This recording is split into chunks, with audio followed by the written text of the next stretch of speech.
She was just a maid, nameless, no past. No one would remember her face a second time, until the night they clothed her in a dress worth a life, and thrust her straight into the heart of the city's bloodiest party. The moment she entered the room, the music stopped. America's most notorious mob bosses, those who knew no fear, turned pale at the sight of her, because they had seen that face before, in fire, in blood, in a night they all swore to bury forever. This is the story of Mafia Boss, the woman forgotten by the underworld, and tonight they will regret it. Watch to the end, like, and comment the name of the city you're watching in, so I know how far my story has come. The rain came down like it meant to punish something. Mafia Boss was on her knees at 11:43 in the evening, scrubbing a grout line between two slabs of Italian marble that cost more than her entire year's wages. The cleaning solution smelled like bleach and artificial lemon, and she had stopped noticing either a long time ago. Her knuckles were red. Her back ached in that low, familiar way that told her she had another 4 hours before she could sit down without guilt.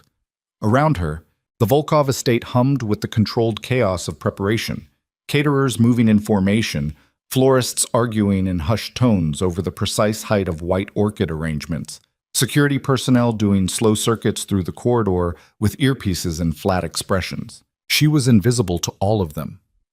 That was the point. That was, in fact, the entire architecture of her life. Be small, be quiet, be useful, disappear. She had been employed by the Volkov household for 3 years. Before that, a hotel in the garment district. Before that, 2 years cleaning offices in a building she never learned the name of. She had no family she spoke to, no friends she trusted with anything real, no apartment that felt like more than a place to sleep before returning to work. She was 23 years old, and she had already learned that the best strategy for survival was to make yourself forgettable. The estate was located on the 42nd through 47th floors of Obsidian Tower, the tallest privately owned residential skyscraper in Blackwater City. Below them, the city glittered and drowned simultaneously. Above them, there was only cloud and helicopter noise, and the distant sense that the people who lived up here genuinely believed the laws of consequence did not apply at altitude. Morel had no opinions about the Volkovs. Or rather, she had opinions and had learned precisely where to store them, behind her sternum, where they calcified quietly and never reached her face. She heard the shouting from 2 corridors away, not the controlled, icy variety of anger that Cassian Volkov usually performed. This was something raw. She wrung out her mop-cloth and stayed still, the way she always did when volume increased, a kind of instinctive stillness, like a rabbit in open grass. A door slammed, then another, then rapid footsteps, heels against marble, a woman's voice escalating towards something that sounded like panic dressed as fury. "I don't care what the arrangement was. I'm not going." "You don't have a choice in this." Cassian's voice, quieter than the woman's, which somehow made it worse. "It was decided. Decided by your father, not by me. And I am telling you right now, Cassian, if you think I'm walking into that room with those people after what happened to Dmitri last spring, you are genuinely out of your mind." A pause. The specific silence of a man recalculating. "Get out," he said finally. "Get your things and get out of this building tonight." Another door. The particular sound of expensive luggage wheels on hard wood. Then nothing except the rain against glass and Morel's own breathing. She started moving again. Slow, methodical. Mop, rinse, ring. She had rounded the corner at the far end of the hallway when she heard him behind her. "You." She stopped. She turned slowly, the way you turn when you already know the next few minutes are going to cost you something.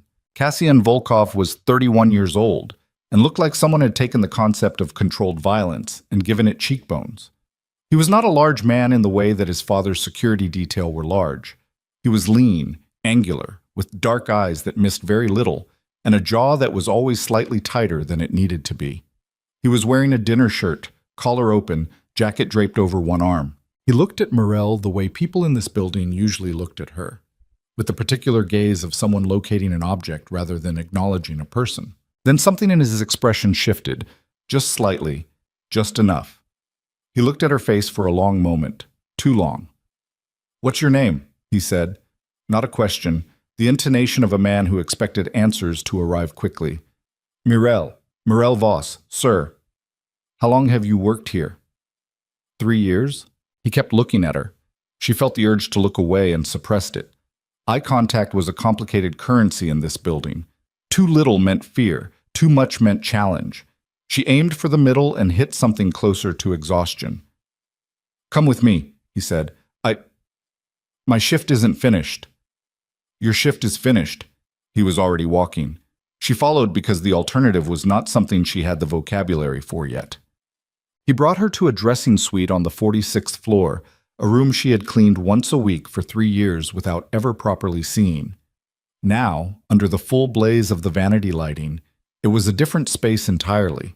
Racks of gowns in blacks and deep crimsons, and a blue so dark it looked like deep water, a vanity covered in jewelry cases, 2 wardrobe assistants standing at the far end who looked at Morel, and then at Cassian, and then back at Morel, with expressions that contained entire paragraphs.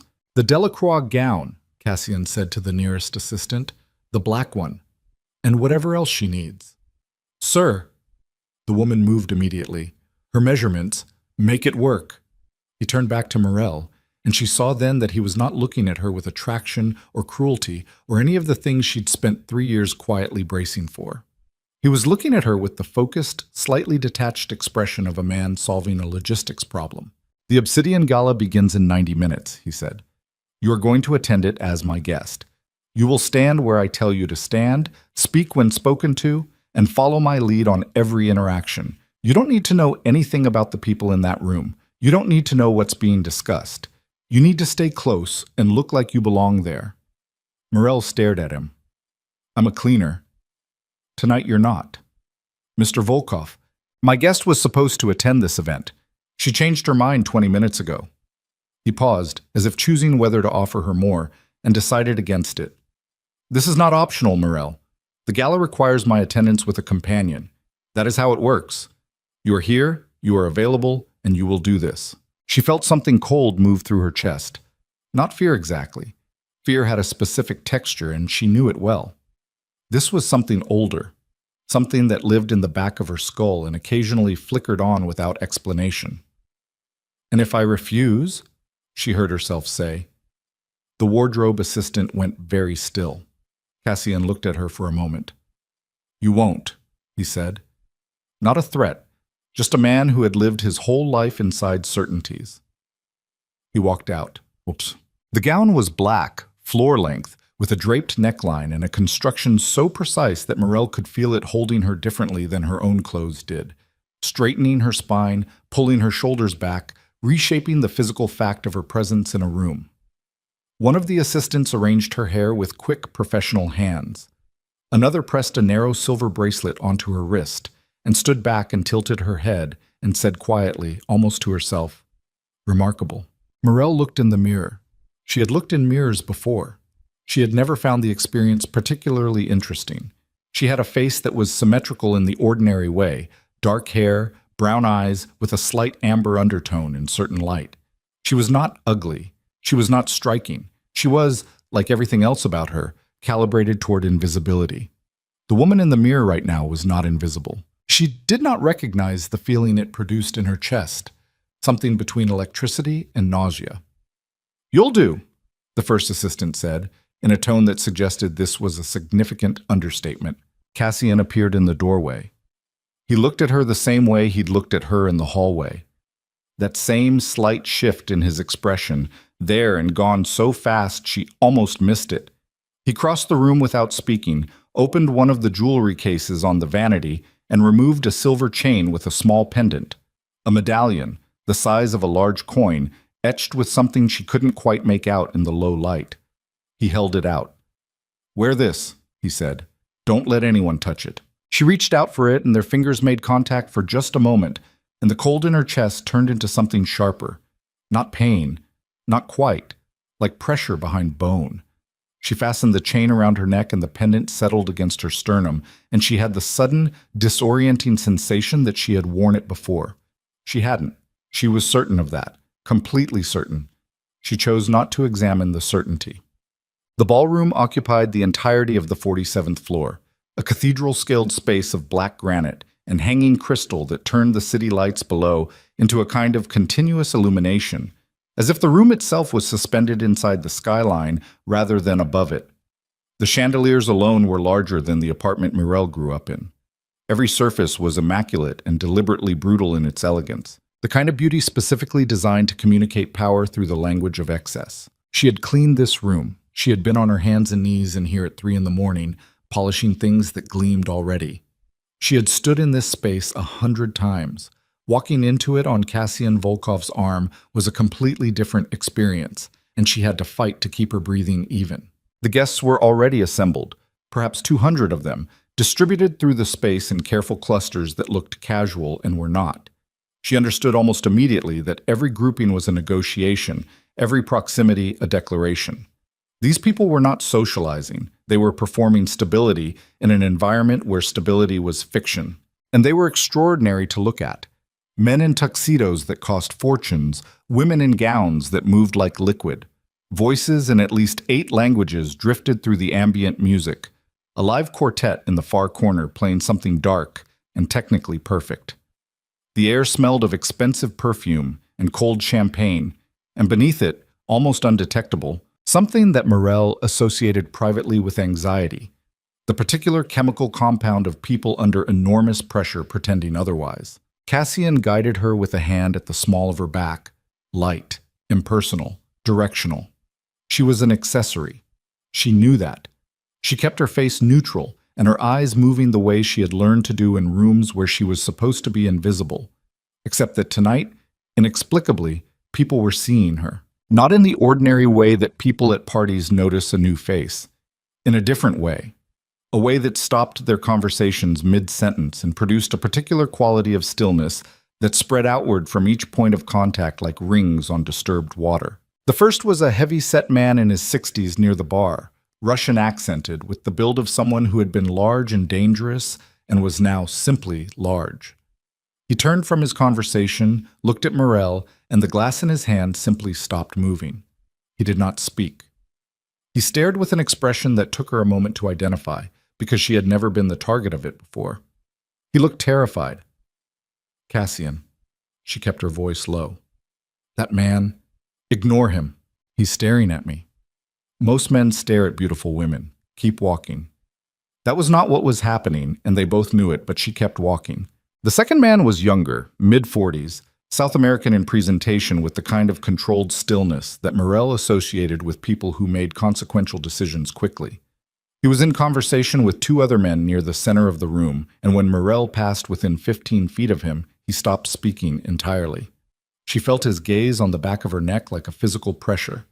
When she glanced back, he had stepped away from his companions and was watching her with the expression of a man who has just seen something he believed was impossible. The third was the one that made the room register properly. An older man, 70 at least, seated in a high-back chair near the east window. The kind of placement that communicated that the room had been arranged around his comfort rather than the other way around. She learned later that he was Alexander Petrov, a former Bratva commander who had not attended a public event in 9 years due to the number of people currently contracted to kill him. He saw her from across the room. He rose from his chair. He whispered something. She was too far away to hear it, but she could see his mouth moving, and she could see that the word he said, the name he said, was 2 syllables, and the first syllable began with an S. She felt it in her chest. The medallion at her sternum seemed heavier. Cassian, she said, I see it. What is happening? I don't know yet. That is an incredibly unsatisfying answer. Yes, he said. It is. He steered her toward the bar and collected 2 glasses of champagne and handed her one and positioned himself with his back to a pillar so that he could see the room without being fully visible to it. She stood beside him and held the glass she had no intention of drinking and watched the room watch her. These men, she said quietly, they're looking at me like they've seen me before. They haven't seen you. Then what are they seeing? He didn't answer immediately. He was scanning the room with that flat, tactical gaze, and she could see something working behind it. A recalculation, something shifting in his model of what tonight was supposed to be. There was a woman, he said finally, 15 years ago, during an event called the Crimson Harbor Massacre. He paused. You've heard of it? She hadn't, or she thought she hadn't, but the phrase produced something in her peripheral vision, not a memory exactly, more like the ghost of one, an impression of heat and darkness and the smell of water and burning wood. "No," she said. "A lot of men in this room were present when it happened. They should have died. One woman got them out before the building came down." He stopped again, looked at her. "You look exactly like her." The champagne glass was cold in her fingers. "Exactly?" Enough that Alexander Petrov just stood up for the first time tonight. That man doesn't stand for anyone. "I'm 23 years old," she said. 15 years ago, I was 8. "I know. So whatever they're seeing, it's not me. It can't be me." "No," Cassian said. "It can't." He was still looking at the room. She was looking at him. And there was something in the set of his jaw that suggested he was already several steps ahead of where he was letting on, and that wherever those steps led, he hadn't decided yet whether to take her with him or leave her somewhere she couldn't ask questions. That was when the music stopped. Not a natural ending, not a pause between movements. The string quartet simply ceased mid-phrase, and the silence that flooded the room was the kind of silence that has weight and direction. Morel turned. The Bratva commander, Petrov, was standing now in the center of the room. He had moved from his chair without her noticing. His face was ashen, and his eyes were fixed on her with an intensity that compressed her breathing. Behind him, 2 of the other men who had reacted when she walked past had gathered, neither of them speaking, all of them looking at her with variations of the same expression. Petrov spoke. His voice was old and rough and carried the room without effort. "Where did you get that medallion?" he said. The entire ballroom heard it. 200 people, and the only sound was rain against glass. Morel's hand moved to the pendant at her sternum. The silver was warm from her skin. She opened her mouth to answer, and the lights went out. Not a flicker, not a brownout. Complete and instantaneous darkness. Every chandelier and sconce and accent light extinguished simultaneously, leaving only the distant ambient glow of the city through the floor-to-ceiling windows, a gray-blue urban dusk that cast everything in silhouette and shadow. For precisely 2 seconds, the room was silent. Then someone screamed, and the ballroom erupted. Cassian's hand found her arm in the dark. Not her hand, her arm, high up near the elbow, a grip that was firm and unambiguous about its intentions. He moved, and she moved with him because the alternative was 200 panicking criminals in total darkness, and none of those outcomes were good. "Stay with me," he said, close to her ear. "What's happening?" "I don't know yet. Move." They were crossing the room at speed now, bodies around them, voices rising. Someone knocked into Morel from the left, and Cassian's grip tightened, and he pulled her forward without pausing. Emergency strip lighting kicked on. Low, red-tinged, inadequate, the kind of illumination that makes people look like they're already in danger. She heard it then. Under the shouting and the crash of a toppled champagne display. A single gunshot, upper floor. Muffled by walls but unmistakable. Cassian heard it too. She felt his body change, something pulling taut in the hand on her arm. "That's not random," she said. "No." "Someone planned this." "Yes." "Someone planned this specifically for tonight." She heard her own voice making the connection before her conscious mind finished making it. "For this room. For these people." He didn't answer. They had reached a service door at the eastern wall, and he shouldered it open with practiced ease, and they were in a back corridor. Concrete and fluorescent emergency lighting, the honest architecture of the building behind its dressed facade. He released her arm. She realized her heart was going very fast and her breathing was shallow, and that the cold in her chest had become something with edges. "Who are you?" he said. The question was quiet and direct, and it was not the question a man asks a woman he has just rescued from a crowded room. It was the question a man asks when something he thought he understood has stopped making sense. "Who actually are you?" She looked at him in the red-tinged emergency light. His face was unreadable. She thought of saying something practical, something functional. "I told you, I'm the cleaner. I've worked here 3 years. Please let's discuss this somewhere that doesn't have gunfire in it." Instead, she said, "I don't know." She meant it to be a deflection. It came out like a confession. Because in that moment, standing in the service corridor of a skyscraper with a dead woman's pendant against her chest and a room full of terrified killers somewhere behind her, all looking at her like she was someone who had crawled back from somewhere people don't return from. She realized it might actually be true. Cassian looked at her for a long moment. Then from somewhere above them, 3 floors, maybe 4, came the sound of something heavy being dragged, and a second shot, and then silence that was somehow worse than the noise. "We need to move," he said. She followed him. But for the first time in 3 years, the feeling moving through her wasn't the practiced numbness of a woman trying to stay invisible. It was the specific, nauseating sensation of something buried beginning to surface, something that had been submerged for a very long time, held down by hands she couldn't yet name, pressing upward now through dark water toward air and light, and a truth that she suspected was going to be catastrophic when it finally broke the surface. Above them, somewhere in the dark tower, something was hunting, and she had the terrible, unshakable feeling that it had been hunting her for 15 years. The service corridor smelled like concrete dust and recycled air, and the faint, insistent ghost of industrial cleaning fluid. The smell of Morel's actual life, the life that existed before tonight, now pressing back in through her nostrils like a reminder. She followed Cassian at a half-run, her heels striking the bare floor with sounds that were too loud for what the situation required. After the third corner, she reached down without breaking stride and pulled both shoes off, one, then the other, and carried them in her left hand. The floor was cold against her feet. She didn't care. She ran better without them. Cassian glanced back when he heard the change in her footstep rhythm. Said nothing. Turned forward again.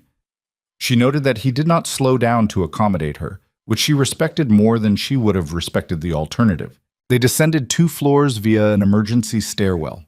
Gray concrete, handrails bolted to cinder block. The kind of space that existed entirely outside the fiction of the 47th floor. Their breathing was the loudest thing in the stairwell. Cassian's hand was on the railing, but not gripping it, just tracking it. The gesture of a man keeping options open rather than steadying himself. At the 45th floor landing, he stopped. She stopped beside him. Her heart was doing something complicated in her chest, fast but irregular, like it couldn't settle on a rhythm. He was listening. She listened too. Above them, nothing. Below them, a sound.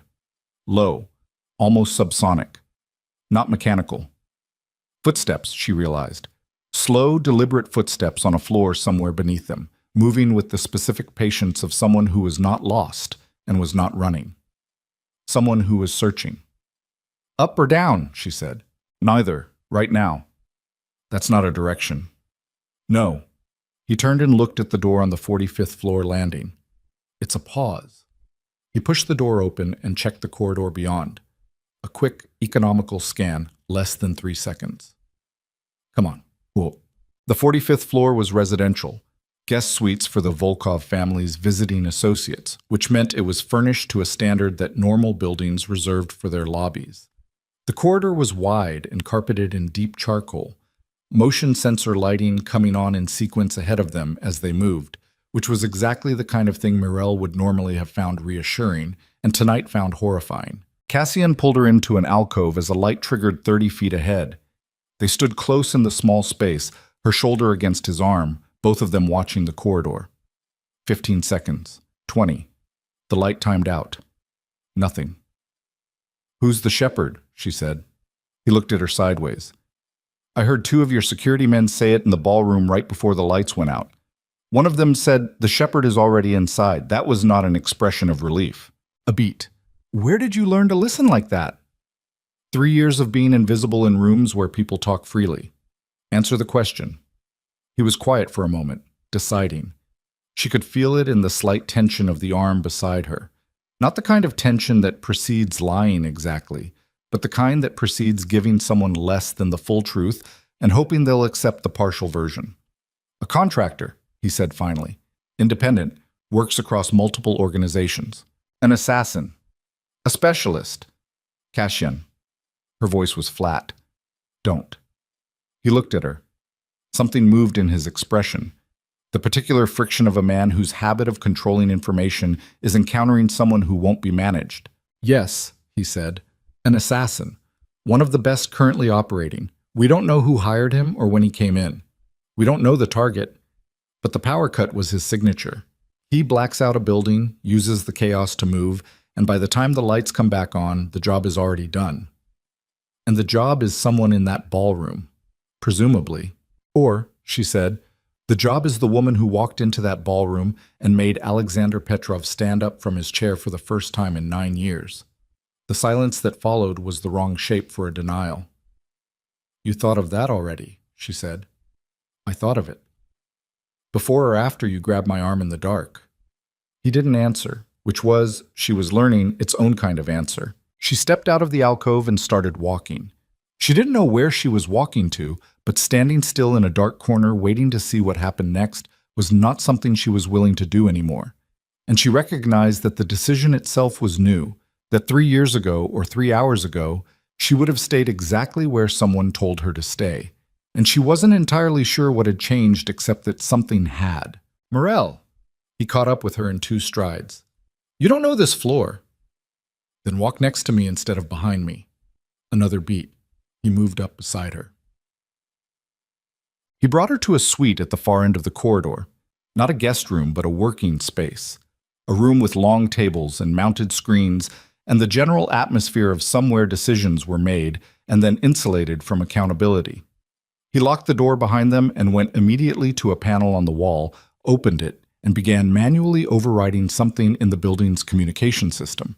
His hands moved with the ease of someone who had been in this room under pressure before. She set her shoes on the table and stood and watched him, and thought about what he'd said and what he hadn't said, and tried to build a shape from the available pieces. The woman at the massacre, she said. The one I apparently look like. What happened to her? She died. How? The building came down while she was still inside it. She'd gotten the last group out, 12 men, 6 of them people my father dealt with. And then she went back in. For what? No one knows. The structure collapsed 20 minutes later. No body was recovered. And no one knew who she was. No. She arrived from outside the event, wasn't on any list. She came in during the chaos when the first explosion started, and she started moving people toward the exits, and she knew exactly where to go. Not just the obvious exits, the secondary routes, the ones that weren't on any public map, like she'd had access to the building's schematics beforehand. Morel was quiet. The screens around them showed security feeds, most of them dark, static, or showing empty corridors. Someone knew who she was, Morel said. Someone always knows. Probably. And someone sent the shepherd tonight, after the lights went out, but right before, Petrov said my name in that room. Which means someone knew what was going to happen when I walked in. She pressed 2 fingers against her sternum, where the medallion sat. This is why. This isn't jewelry. No, he said. It belonged to her. She took the chain off and held the medallion in her palm, tilting it toward the low emergency lighting. The etching on its surface was an interlocked pattern, geometric, almost a cipher, the lines too deliberate to be decorative. You knew what it was when you put it on me, she said. You knew what it would do to the people in that room. Silence. Cassian, I thought it might get a reaction from Petrov, something I could use in a negotiation. You used me as a provocation. I used you as a variable. I didn't know it. Don't. The word came out hard. Do not tell me you didn't know. You looked at my face in that hallway and something changed in your expression and you decided something in that moment. What did you decide? The screens on the wall threw blue light across his face. He looked older in it, or not older exactly, but less armored, like something was leaking through the maintenance of his composure. I decided, he said carefully, that you looked like someone whose death I had questions about, and that putting you in that room might produce answers. She looked at him for a long moment. The cold in her chest had become something with a different temperature now, not cold at all. Something that burned quietly and steadily. So I am your prop, she said. You were. Past tense. Because now there's an assassin in the building. Because, he stopped, started again. Because the way Petrov looked at you was not the look of a man seeing a resemblance. It was the look of a man seeing something he had been told was impossible. And I need to understand what that means. Why? Because whatever it means, my father is part of it. And anything my father is part of, I want to know about. The particular weight he put on my father was the first genuinely unguarded thing she had heard him say. Just for a moment, 2 words stripped of the careful management, and she filed it away with the precision of a woman who had spent 3 years listening to things people said when they thought she couldn't hear. A sound from the corridor outside. Both of them went still, slow, methodical. Not security. Security moved in pairs and made radio noise. This was a single set of footsteps, widely spaced, with the slightly uneven rhythm of someone moving while watching multiple directions simultaneously. Cassian reached inside his jacket. Morel grabbed his arm before the gun was fully out. He looked at her sharply.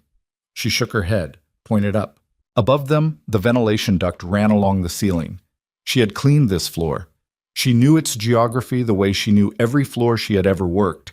Not intellectually, not from a map, but in the body, in the particular memory of muscles that had covered the distance on their knees. She pointed to the far end of the room, to a secondary door that opened into the staff access passage, a narrow corridor that building guests never saw, that connected this wing to the northeast service elevator.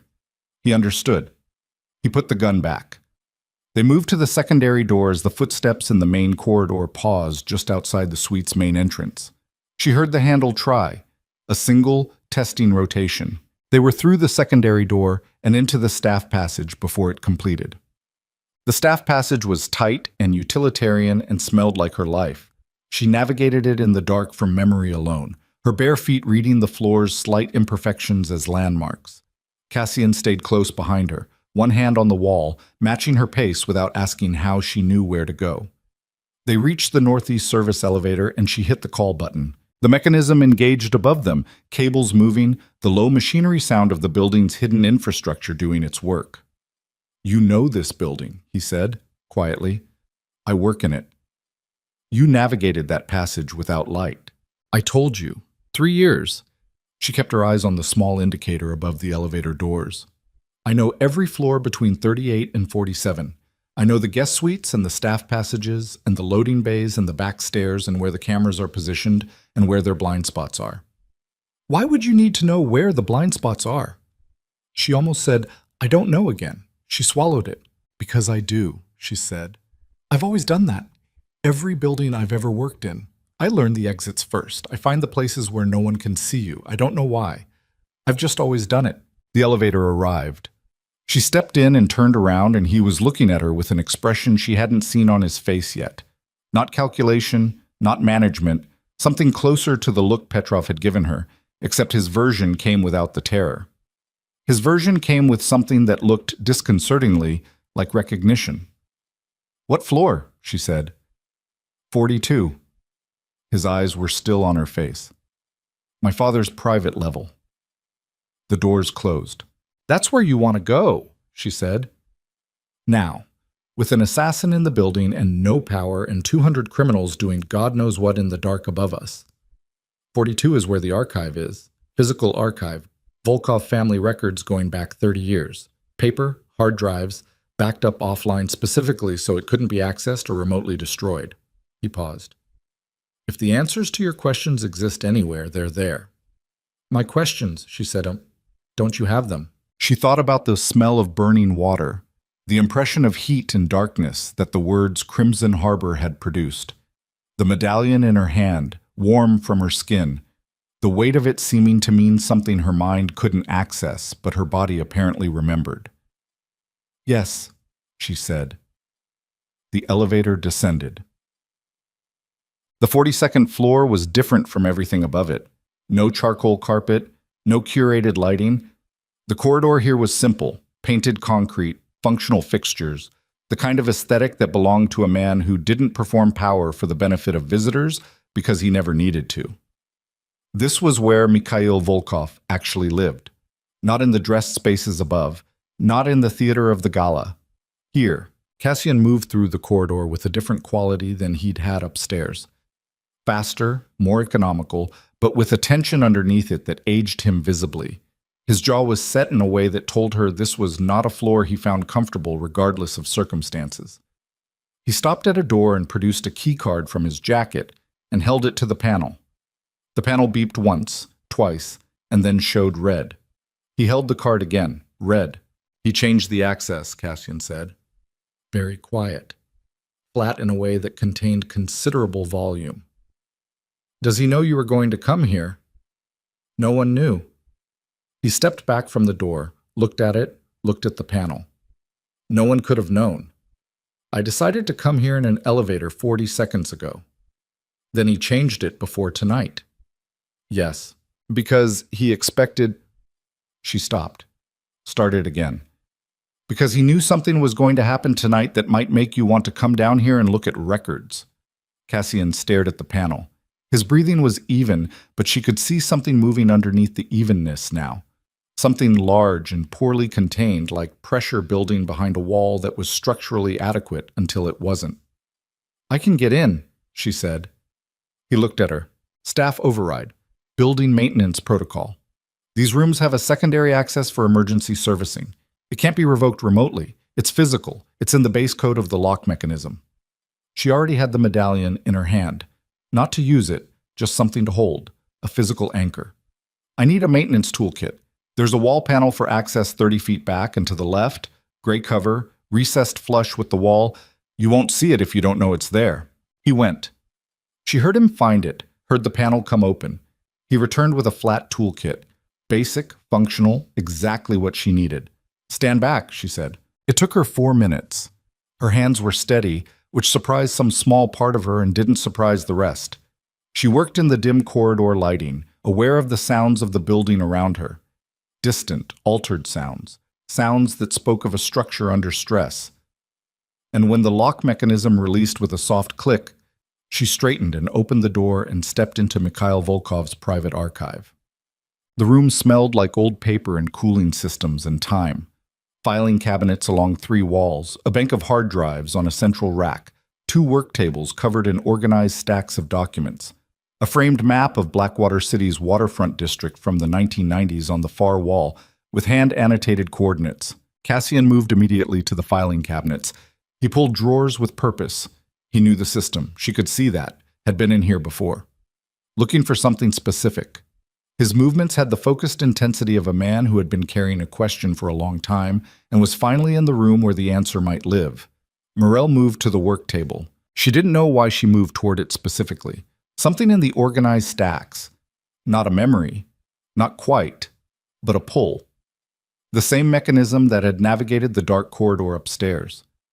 Her hands moved through the stacks without her consciously directing them, bypassing folders full of financial documents and legal correspondence and internal communications. She lifted 3 folders and set them aside. Lifted a 4th. Inside was a photograph. She looked at it. The photograph was old. Not antique, but 15, 20 years. The color slightly shifted toward yellow. It showed a woman, mid-30s, dark-haired, brown eyes with an amber undertone in the light of whatever room she'd been photographed in. The woman was not looking at the camera. She was looking slightly to the left, and she had the expression of someone listening very carefully to something she didn't want to hear. Morel looked at the photograph for a long time. Cassian, she said. Her voice came out wrong, thin and compressed, as if something in her chest was reducing the available space for air. He came to her immediately. The way she'd said it left no room for delay, and looked at the photograph in her hands and went very still. Is that her? Morel said. Is that the woman from the massacre? He didn't answer. She looked up at him. His face was doing something she had not seen it do before. Something cracked through the composure, not breaking it entirely, just fracturing it, letting light through the fault lines. Cassian, is that her? Yes, he said. That's her. Morel looked at the photograph again. She looked at it for a long time. Then she turned it over. On the back, in handwriting that was neat and slightly hurried, the kind of handwriting that belonged to someone who wrote quickly because they were always busy, a name, a date, and 5 words that she read 3 times before they assembled into meaning. Celine Voss. And a date 16 years ago. And 5 words. In case I don't come back. The cold in Morel's chest stopped being cold. It stopped being anything she had a word for. She set the photograph down on the table with enormous care, as if it were something that could be broken by the wrong kind of contact. Her hand was trembling, She noted the trembling with the detached part of her brain that had been narrating events all evening and could not make it stop. "Voss," she said. "Mirel. That's my name." She heard herself say it, flat, certain, the way you state a fact that you have always known without knowing you knew it. "That's my last name, Mirel Voss. I know. You knew before tonight. I suspected. I didn't. You brought me to this gala." She turned to him. "You put her medallion around my neck. You walked me into a room full of men who knew her face." She stopped, breathed. The trembling had reached her jaw. "You used me to confirm a theory." "Mirel, don't." The word came from somewhere below her sternum. "Don't manage me right now. Don't perform an explanation. Just answer one question." He waited. "Did you know she was dead?" The silence that followed was the shape of a yes. "Did your father kill her?" That silence was different, longer, dense with something that wasn't denial. And then the door to the archive opened. It didn't burst. It didn't splinter. It opened the way doors open when the person on the other side has a key and is entirely comfortable entering and has no concern whatsoever about who might be standing on the other side of it. Mikhail Volkov walked into his own archive. He was in his late 60s, broad, white-haired, with a face that had been authoritative so long it had stopped being able to express anything else. He wore his evening jacket still. He looked at the archive, at the open filing cabinet, at the documents on the table, at the photograph, with the expression of a man inventorying a situation. Then he looked at Mirel. Something moved through his face, something old and quickly controlled. "Cassian," he said. His voice was exactly as unhurried as his entry. "I need you to step away from her." Cassian didn't move. "That wasn't a request." "I know," Cassian said. Mikhail looked at his son for a long moment. Then he looked again at Mirel, and this time the thing in his face didn't entirely disappear before she could name it. It was not guilt. Men like Mikhail Volkov did not experience guilt as a sensation with a location. It was more diffuse than that, more architectural, the kind of moral weight that had been distributed across so many decisions over so many years that no single point bore enough of it to be felt as burden. What Mirel saw on Mikhail Volkov's face when he looked at her was something closer to the expression of a man who has spent 15 years solving a problem and is watching that problem stand up from the table where he left it. Behind him, in the corridor, two men appeared in the doorway, armed. "I'm going to need the photograph," Mikhail said, "and the medallion." His eyes moved to Cassian. "And I'm going to need my son to make a decision about where his loyalty sits. Tonight. Right now." He tilted his head slightly, the gesture of a man extending what he considers generosity. Because the evening still has a considerable amount of time left in it, and how it ends depends entirely on the decision made in the next 30 seconds. Cassian said nothing. Mirel looked at the photograph on the table, at the handwriting on the back. "In case I don't come back." She thought about a woman who knew where all the exits were, who moved through chaos without hesitation, who went back into a burning building after everyone else was out, for reasons no one had ever been able to explain. She thought about a child who had grown up learning every building's blind spots without knowing why. She picked up the photograph. She put it in her dress. Mikhail watched her do it. 30 seconds, he said, is already gone.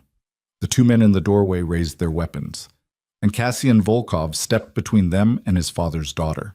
The two men in the doorway had their weapons up, and Cassian was standing between them and Mirel, and the geometry of the room had become very simple and very terrible all at once. Mikhail looked at his son with an expression that contained no surprise.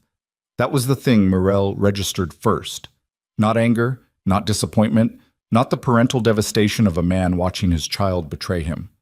Just the flat, clinical recognition of a variable that had behaved outside its predicted parameters. He had considered this possibility. He had considered it and moved forward anyway, which told her something about how certain he'd been of his own control over the outcome. "Cassian," Mikhail said, "patient. Move." "No." One syllable. Mirel heard the entire architecture of their relationship inside it. 30 years of a son navigating the weather system of a man who treated love as leverage, who dispensed approval in calibrated doses to maintain dependency. who had built an heir by constructing a man who needed his validation, and then slowly, over decades, teaching that man to be ashamed of the need. She heard all of that in the way Cassian said no, the flatness of it, the exhaustion underneath the flatness. "You don't know what you're protecting," Mikhail said. "I'm starting to." "You're starting to?" He almost smiled, not warmly, the way a man smiles when someone else's naivety confirms his own worldview. "You've been in this room for 10 minutes, you found a photograph, and now you think you understand something." He looked past Cassian at Morel, at the place on her dress where the photograph was. That woman in the photograph destroyed 4 years of careful work. She cost this family and every allied organization an infrastructure that took a decade to build. She did not do it because she was brave or noble. She did it because she was paid to. She was federal, Morel said. Her voice came out steadier than she expected. An operative. A weapon, pointed at us by people in Washington who have since been dealt with. His eyes were flat and direct. Her death was a business decision, the same as any other. The photograph against Morel's sternum felt like a coal. "And me," she said. Mikhail looked at her. "I was 8 years old," she said. "What was I?" "Also a business decision." The room was very quiet. One of the men in the doorway shifted his weight. Mikhail held up one finger without looking at them, and the movement stopped. "You were a loose end," he said. "That was all. You were managed, humanely, given the circumstances." A pause. Dr. Renner was very careful with the procedure. "You were meant to have a normal life, a small life. You were never supposed to—" He stopped. "End up on your 47th floor," Morel said. "No." Wearing her medallion. "That was a significant miscalculation on my son's part." He looked at Cassian now, with the first real emotion she'd seen from him. Not anger exactly, but the cold, concentrated heat of a man who does not tolerate waste. "Where did you find it?" "I've had it for 2 years, Cassian said. "I found it in your personal safe, along with a file I wasn't supposed to find." A beat. "Along with a name." Mikhail was still for a moment. "You've known for 2 years." "I've been confirming for 2 years." Something shifted in Mikhail's face. The recalibration of a man updating his threat assessment of his own son in real time. "And tonight," Mikhail said slowly, "tonight was your confirmation." "Yes. You brought her in here and walked her into that room and put Celine's medallion around her neck and waited to see who reacted." He studied Cassian with the detached fascination of a man encountering an unexpected level of competence. "I raised you better than I realized." "You raised me exactly like you," Cassian said. "I've been trying to decide how I feel about that." The gun in the first man's hands was a Glock, standard configuration, safety already off. She could see the position of his thumb from where she stood. The second man was holding something larger, a compact submachine gun slung forward, finger outside the trigger guard, but close. Professional positioning, not nervous. Waiting. She thought about the staff passage outside. She thought about angles and distances with a precision that should have surprised her and didn't. "Here's what happens now," Mikhail said. Cassian steps aside. "The girl gives me the photograph and the medallion. I have Dr. Renner brought in. He's in this building tonight. He was always going to be needed before the evening was over. And we correct the chemical suppression that has apparently degraded. He said it the way you describe a maintenance procedure. And then we return to the gala and this evening proceeds as designed." "Renner is here," Morel said. The cold had come back. Different quality now. The cold of something dropping into place. "He's in this building tonight. You planned for this. You knew her memories might be surfacing, and you brought the man who suppressed them in the first place, and you were going to—" She stopped. Her jaw tightened. "You were going to do it again." The first procedure held for 15 years. It was the dosage that degraded, not the method. Renner assures me the correction is straightforward. "I'm not a file you can close." "No," Mikhail said. "Right now you're a problem that's making my evening complicated, which is a category I have a great deal of experience managing." He looked at Cassian one final time. "Last opportunity." Cassian reached inside his jacket. Mikhail's expression didn't change. He thought his son was reaching for a weapon to comply. Cassian pulled out his phone, pressed one key, and slid it across the archive work table so that it faced the room. On the screen, a live feed, the 47th floor, the ballroom. The emergency lighting turning the crystal chandeliers into red-tinted geometry. I sent the file to 6 separate people before we came downstairs, Cassian said. A federal contact in D.C., a journalist in London, and 4 of the allied organization heads currently in that ballroom. The file contains your personal archive records from 1999 through 2008, specifically the communications regarding Crimson Harbor and the decision-making chain behind it. He paused. If I don't send a cancellation code in the next 40 minutes, it gets released. All of it. The room temperature changed. Not physically. Something in the air. The specific atmospheric shift of a space where the power balance has just redistributed itself violently. Mikhail looked at the phone, looked at his son, and for the first time, Morel saw something in Mikhail Volkov's face that had not been there before. Not fear, not quite, but the ancestor of it. The recognition that a wall he had always believed was solid had been quietly hollow for years. You've been building this for 2 years, Mikhail said. 26 months, Cassian said, since the night I found the file. The federal contact has been sitting on a sealed warrant for 14 months waiting for supporting documentation. A pause. The documentation is in the file. Mikhail was quiet for a long moment. Behind him, the 2 armed men were still, watching their employer, waiting for direction that wasn't coming.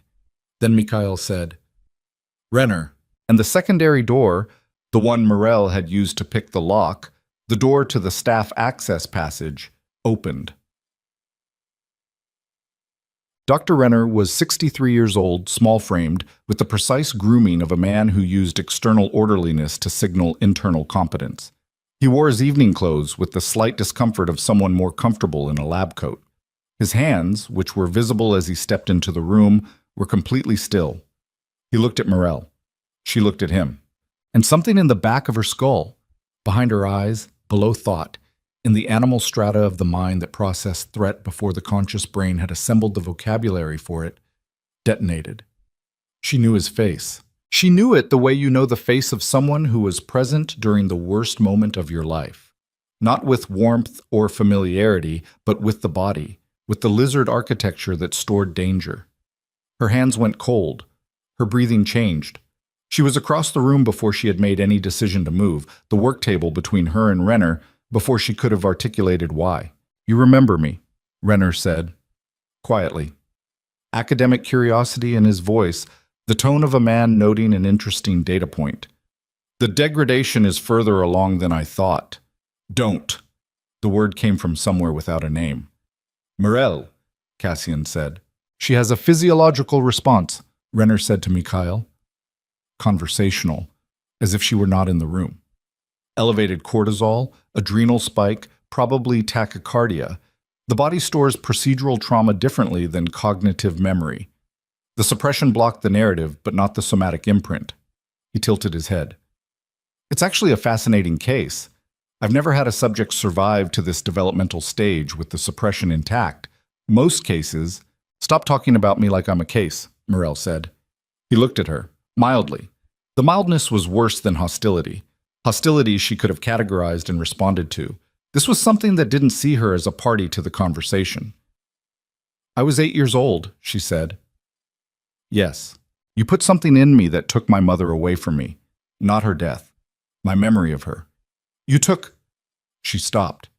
Her voice had developed a crack she hadn't anticipated, and she sealed it back up from the inside, brick by brick, because she was not going to do this in front of Mikhail Volkov. She was not going to give him the spectacle of her grief. You took her from me twice. Renner had the decency to not respond to that, or possibly the incapacity. She couldn't tell which. It can be reversed, Cassian said.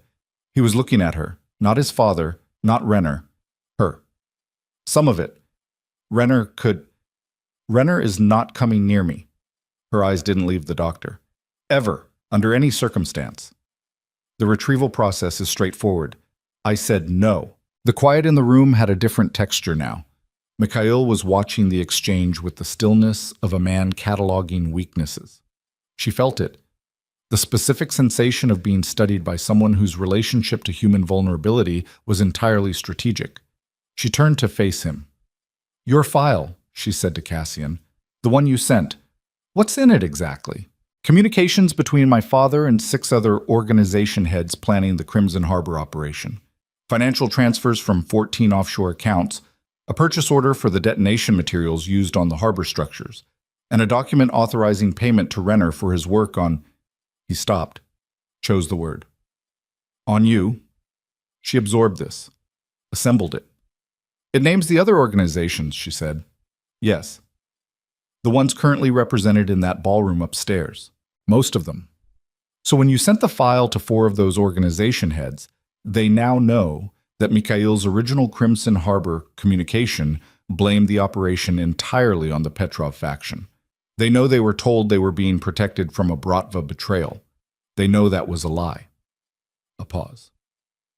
"They know my father used the massacre as an excuse to eliminate competitors and consolidate control, and then spent 15 years letting them believe they owed him their survival." Mikhail said nothing. He was watching Cassian with the expression of a man who had just seen his own reflection in something that showed him the wrong face. "They're going to want to kill you," Morel said to Mikhail. "Yes," Cassian said. "And they're upstairs right now." "Yes." "With an assassin already inside the building. The shepherd was contracted by someone in that ballroom," Cassian said. "I don't know who. I don't know if the target was Morel or someone else. But the moment those 4 men read that file, the target becomes your father," Morel said. "Possibly. Definitely." She looked at Mikhail.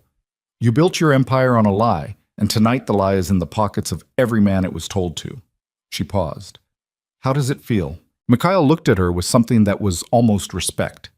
The specific respect of a predator for an organism that has survived something designed to kill it. "You sound like her," he said. "Your mother." She had the same quality. This particular stillness when she was the most dangerous. Most people get louder when they're afraid. Celine got very quiet. He tilted his head. "You don't remember that about her." "Not yet," Morel said. The word "yet" landed in the room with a weight that shifted something. Mikhail looked at it from a distance. Then he looked at his son.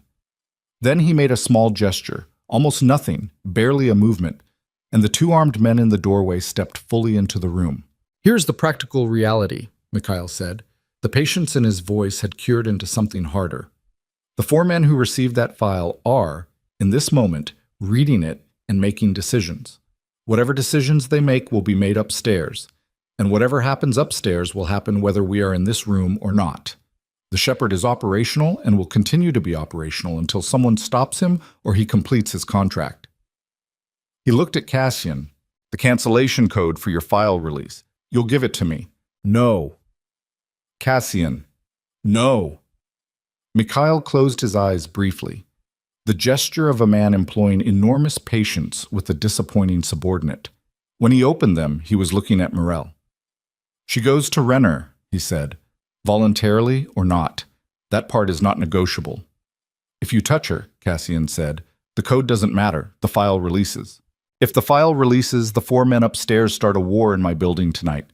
Several hundred people die, including your friends, including the innocents on the catering staff, including—" He stopped. "Let the calculation hang in the air. You're not someone who accepts collateral damage. I know that about you. I've always found it inconvenient." Cassian said nothing. She could hear his breathing, controlled even, but with an effort behind the evenness that hadn't been there an hour ago. Morel looked at the phone on the table, at the live feed of the ballroom, at the bodies of the guests visible in the red-tinged emergency lighting. Some of them moving, some of them stationary, a cluster near the bar that had the tense body language of men mid-argument.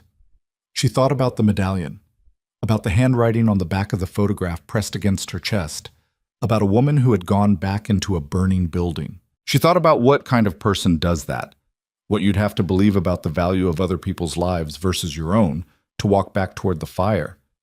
She thought about inheriting that. She looked at Mikhail. "How many people did you kill at Crimson Harbor?" "Mirel," Cassian started. "No, I want to hear it." Her eyes stayed on Mikhail. "How many?" Mikhail met her gaze. 41. 41. She held it, let it exist in the room. And my mother was the 42nd. Technically, your mother's death was a structural collapse, not a don't. The word hit harder than a shout. He actually stopped. Don't you dare make it technical. You ordered the building destroyed while she was still in it. You knew she was still in it. You waited until she had finished getting your allies out, and then you brought the building down on top of her because she knew your face, and you couldn't afford a federal witness who could identify you. She stopped, breathed. That is what happened. Mikhail said nothing. Say it, she said. Just once. Say it like it was. You don't need my confession, he said. You have the file. I don't need it for evidence. I need it. She stopped. The crack was threatening again. She held it. I need it because she deserved to have someone say it out loud. Because she went back into that building for your people and you killed her for it and nobody... Her voice broke on the last word and she repaired it immediately, but not before it had been heard. Nobody has ever said it out loud. The room was very still. Even the two armed men were still. And then, from above, through the ceiling, through the 43 floors of tower above them, came a sound. Not a gunshot. Something larger. An impact, followed by a second impact, followed by the deep sub-bass shudder of a building absorbing something it was not architecturally designed to absorb. The lights, already on emergency power, flickered, and one of the overhead fixtures went dark entirely. Dust from the ceiling joint, a fine, particulate rain. That was explosive, Morel said. Cassian was already moving to the phone. The live feed from the 47th floor had gone to static. Someone in that ballroom didn't wait for a war, he said. They started one. Mikhail looked at the ceiling. For the first time in the entire evening, something moved through his composure that was genuinely unmanaged. A crack, thin as a hair, in the architecture of a man who had never seriously considered that things might not go according to his design. The shepherd, Renner said, quietly. From his position near the secondary door, the academic quality had left his voice. He just sounded old and frightened. He's not waiting for a contract completion. He's triggering maximum casualties. Another impact, closer this time. Morel felt it in her feet through the floor. The two armed men looked at Mikhail. Mikhail looked at the ceiling. And in that moment of fractured attention, 2 seconds, maybe 3, the specific window of opportunity that only exists when powerful men are reminded they're mortal. Cassian swept the phone off the table, grabbed Morel's arm, and they went through the secondary door Schultz.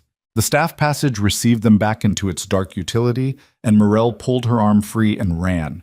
She knew this passage. She knew where it opened and where it narrowed and where the secondary shaft access was.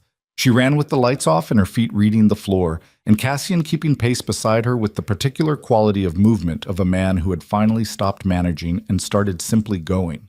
Behind them, the secondary door opened. She heard it. Footsteps. The measured, unrushed footsteps of someone who knew the building differently than she did, who knew it not from years of cleaning, but from years of hunting inside it. Not Mikhail's men. Someone else. She understood before she processed the understanding. The staff passage was supposed to be unknown. Mikhail's armed men didn't know it. She'd used it precisely because they wouldn't follow. But the sound behind her was not the sound of someone who had stumbled through a door into an unfamiliar space. It was the sound of someone who had been waiting on the other side of that door. He was in the passage, she said, running. The whole time. He was in the passage when we were in the archive. I know, Cassian said. He heard everything. I know. Your file, the code, I know. His voice had the compressed quality of a man thinking at full capacity while moving at speed. The passage connects to the equipment room 200 feet ahead. From there, we can reach the main elevator shaft. The elevators aren't running. The shaft is. It has internal access ladders. My father had them installed after a siege in 2019. A pause that lasted exactly one stride. His paranoia occasionally works in our favor. She heard the footsteps behind them, and she thought about what it meant that the shepherd had been in the passage, had been there before they arrived, had listened to Mikhail's negotiation and Cassian's ultimatum in her broken voice asking a dead man to acknowledge what he'd done to her mother, had heard all of it and hadn't moved. Because his contract wasn't any of them. She understood it with the cold, sudden clarity of a thing that should have been obvious and wasn't until it was completely unavoidable. She grabbed Cassian's arm in the dark and pulled him to a stop. "Wait," she said. "We can't—" "Wait." She put her hand on the passage wall and breathed. "He was in there the whole time. He heard your father threaten us. He heard your ultimatum. He heard all of it, and he didn't move." "So?" "So his contract isn't your father, and it isn't me." She turned in the dark to where she knew his face was. "The 4 men you sent the file to. The organization heads upstairs." A pause. "He's not hunting down," she said. "He's hunting across. Someone in one of the other organizations hired him to use tonight, to use the chaos, the revelations, the moment when all those alliances collapse, to take out the leadership of multiple competing organizations in a single night." She breathed. "Whoever hired the shepherd doesn't want to punish your father. They want to inherit everything that falls when your father falls." The footsteps in the passage had stopped. The silence was worse. Then a voice, close, calm, with the complete absence of emotional texture that she associated with people for whom violence was genuinely procedural, spoke from somewhere in the dark passage ahead of them. "That's accurate," the shepherd said, "and more than I expected from either of you." A light came on. Small, handheld, pointed at the floor rather than at them. A courtesy, almost. Enough to see the outline of a man, average height, standing in the passage 20 feet ahead. He was facing them. His hands were at his sides. No visible weapon. Which meant nothing. "I'm not contracted for either of you," he said. "For what it's worth." The voice was accentless, calibrated, scrubbed of origin. "I have 4 targets in that ballroom and a delivery window that's closing. You're in my way." "Then go around us," Cassian said. "The passage routes through this section. You're standing in the only viable route." A pause. The sound of a man with no particular investment in the conversation he's having because it's not the one that matters. "Move." "No." A sound from behind them. The secondary door. Mikhail's men had found the passage. They were now between Mikhail's armed security behind them and the shepherd ahead of them, in a passage barely 3 feet wide, in the dark. Morel heard Cassian breathe in, and she heard the breath change quality as he registered the geometry. She heard it too. They were entirely enclosed. "Here's your problem," the shepherd said. He sounded almost conversational about it, the tone of a man describing a chess position to someone who hadn't seen it yet. "The men behind you are going to start shooting in approximately 15 seconds. When they do, I move.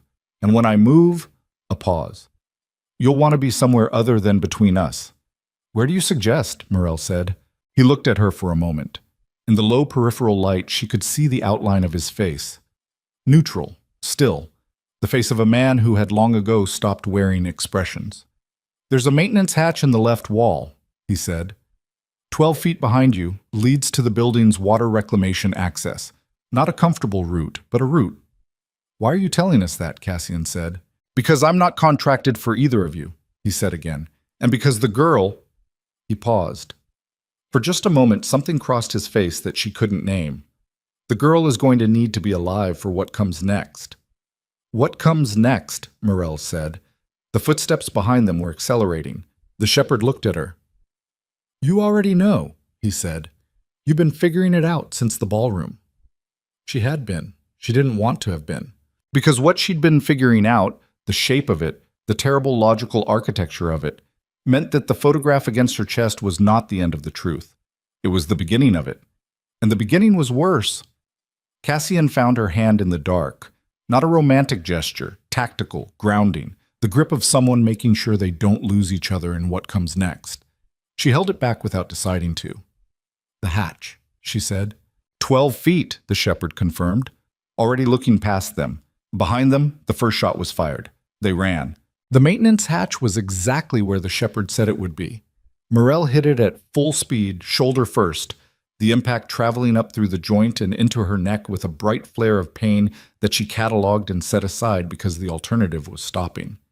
The hatch gave, old hardware, a simple latch, never designed to resist force. And she went through it, and Cassian was through behind her before the sound of the second shot had finished echoing in the passage. The hatch closed. The darkness was absolute. She heard Cassian's breathing, fast, controlled, through the nose.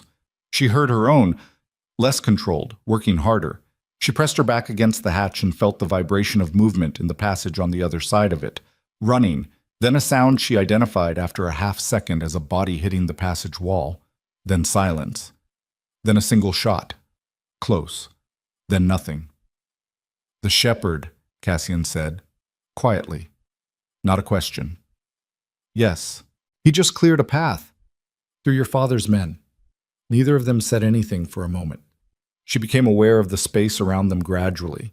The smell of water and mineral deposits, the sound of mechanical systems somewhere below, the faint circulation of air that told her the shaft was ventilated. She reached out in the dark and found the wall and followed it until she found a railing. Downward. Narrow stairs. Industrial. The kind of infrastructure that existed behind every building's polished face. "How far down?" she said. "I don't know this route. But you know where we need to get to. The surveillance room, 43rd floor. It's where the building's communication systems are physically housed." A pause. She heard him moving, finding the railing beside her.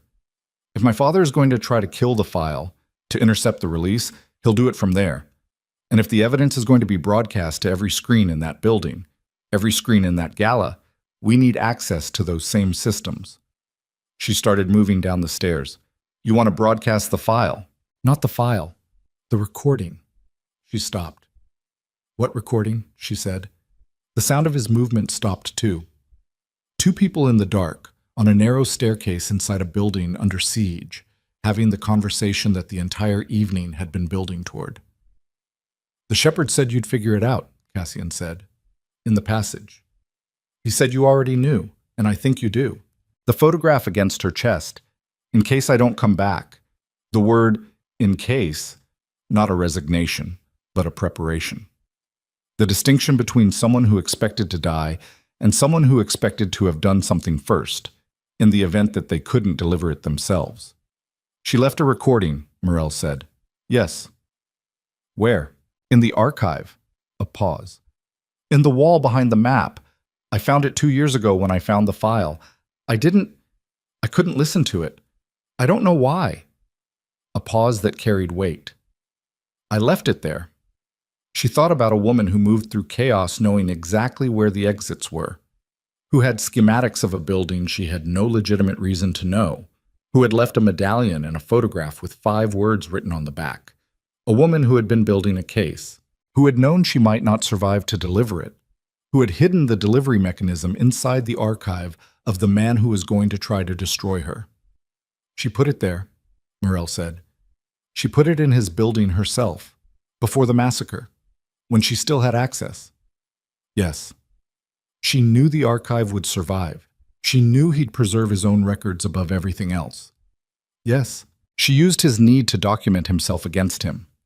The ghost of something moved through her chest. Not grief. Not yet. Something fiercer than grief and older. She was extraordinary.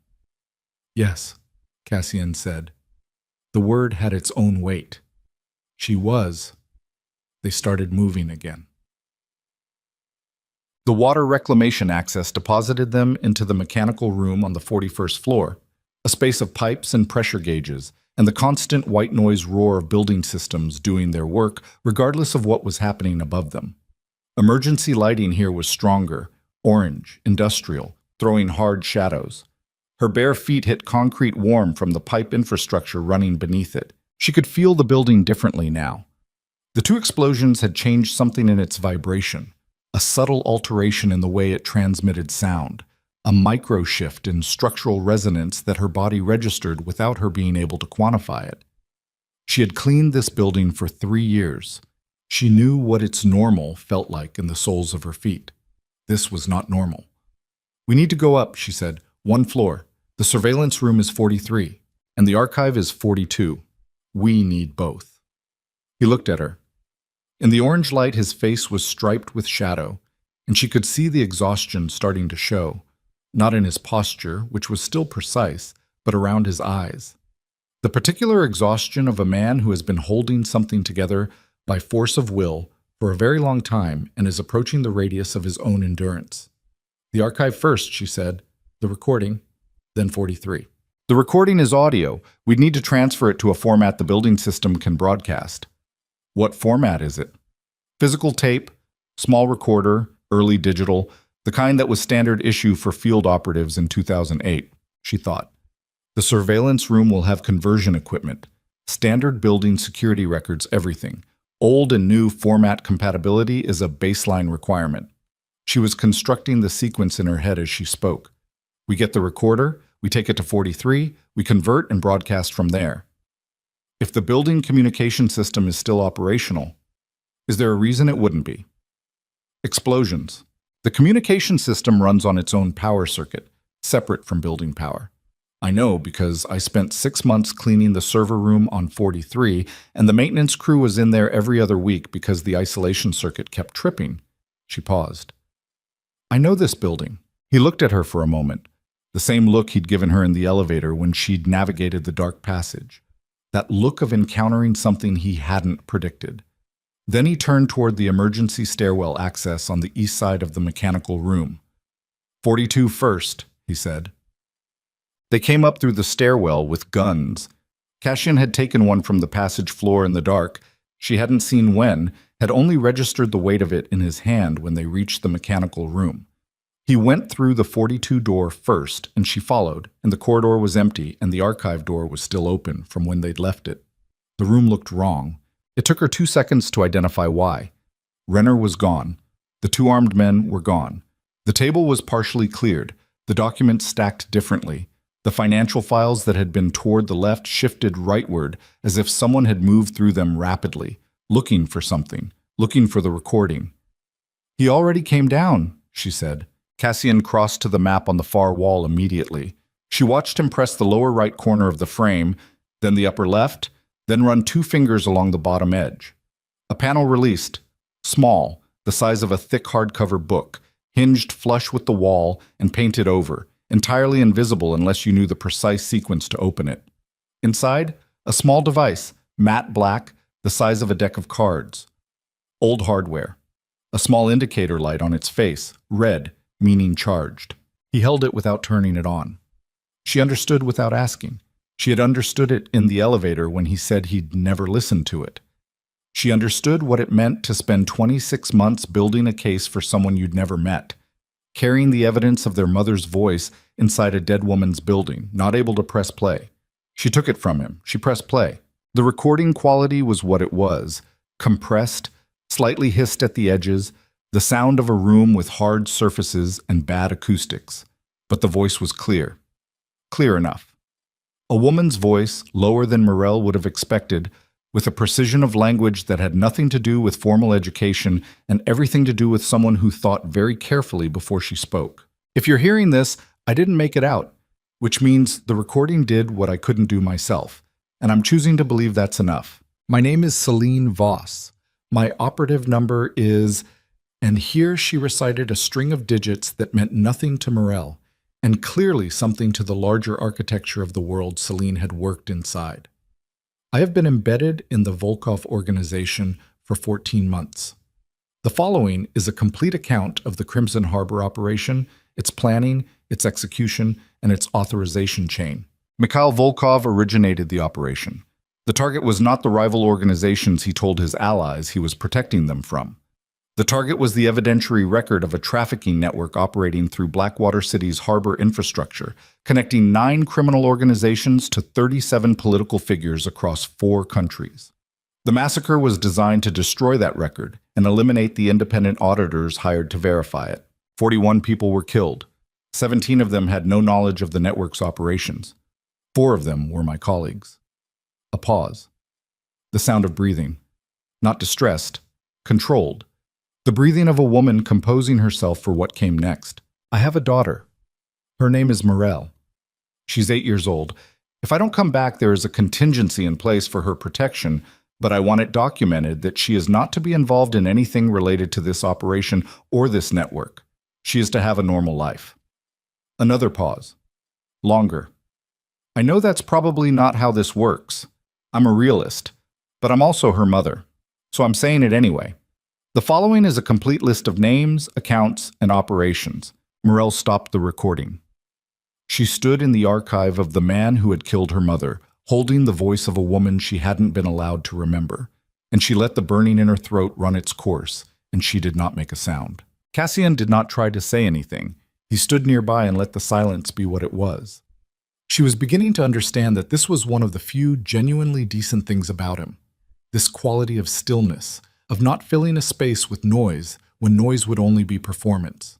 After 43 seconds, she counted them, a grounding mechanism she didn't know she had until she needed it. She put the recorder in the hidden pocket sewn into the lining of the black gown, the same pocket she'd been using for the photograph. A dress fitted on her by people who didn't know her, for a purpose she hadn't understood, carrying the two most important pieces of evidence in the building in the lining. 43, she said. They went. The surveillance room on the 43rd floor was alive. Every screen, every system, every communication circuit was running, glowing and cycling. The room a bright node of function inside the dark, dysfunctional body of the building around it. And it was not empty. 3 men, not Volkov security, different, with the coordinated positioning and nonverbal communication of a trained team, had occupied the room. 2 on the hardware, 1 at the door, who turned when Cassian came through it and had a weapon up in under a second. Cassian put the man down before the weapon fully elevated. Not with his gun, with his hands, close, ugly, the technique of someone trained to move inside the arc of a pointed weapon. The sound was brief, and the man went down and stayed down. The 2 men at the hardware turned.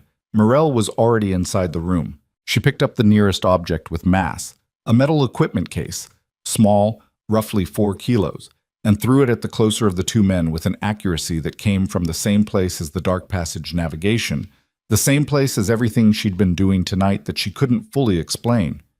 It caught him at the shoulder, and he went sideways into the console edge, and she was on him before he recovered, using the full weight of her body to drive him into the floor.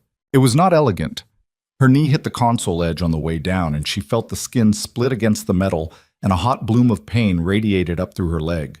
She ignored it. She had his wrist, and she used the leverage, and the man stopped moving. The 3rd man had a gun pressed to Cassian's temple. The room went still. Her hands were on a man on the floor. Cassian's hands were at his sides. The gun at his head was held by someone who was breathing hard but whose grip was completely steady. The grip of someone who could execute the option without psychological cost. "The recorder," the man said. He was looking at Morel. "We know you have it. We can hear the voice on it." His accent was flat, mid-Atlantic, wiped of origin the same way the shepherd's was. "Give it to us." "Who sent you?" Cassian said. "The recorder." "Tell me who sent you, and I will put a bullet through your skull and take it from her myself." Not loud, just certain. The certainty of someone explaining a fact. "The recorder." Morel looked at Cassian. He was very still, jaw tight, the specific stillness of someone making a rapid and unpleasant calculation. He looked back at her. His eyes moved once, a single, deliberate movement, to the communications console behind the man with the gun. She understood. She looked at the console, looked at the man on the floor beneath her, looked at the recorder against her sternum. "All right," she said. She stood up slowly. She reached into the hidden pocket and removed the recorder, held it out. The man with the gun tracked her with his eyes. His grip on the weapon did not change, but his focus moved, just slightly, just enough. She pressed play. "My name is Celine Voss." The voice hit the room like a physical thing. The man's eyes moved toward the recorder. 1 second, involuntary. And Cassian moved. The gun discharged. The sound in the enclosed room was catastrophic. She felt the pressure wave against her face, and her ears converted the world to a flat, sustained ringing. Cassian was on the floor with the man, but he was moving. She could see that, could see both of them moving, which meant neither of them was dead. She was at the communications console before she had consciously decided to be there, her hands on the hardware, and the muscle memory of 3 years cleaning this room translated in real time into the understanding of what was in front of her. Input, transfer, broadcast. The recorder had a standard jack. She found the cable in the second drawer. It was there. It had always been there. She had cleaned around it 100 times without knowing why it mattered. She connected it. Her hands were shaking, and she made them stop, and she found the broadcast controls. The building's internal communication system, every screen in every suite, every corridor monitor, every display in the ballroom upstairs. She hit the transfer command. My operative number is... Behind her, the struggle resolved. She heard the specific sound of a fight ending. Not a shot, something harder and more final.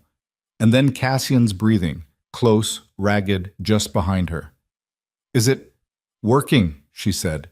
15 seconds. We need to go, now. There are more of them coming.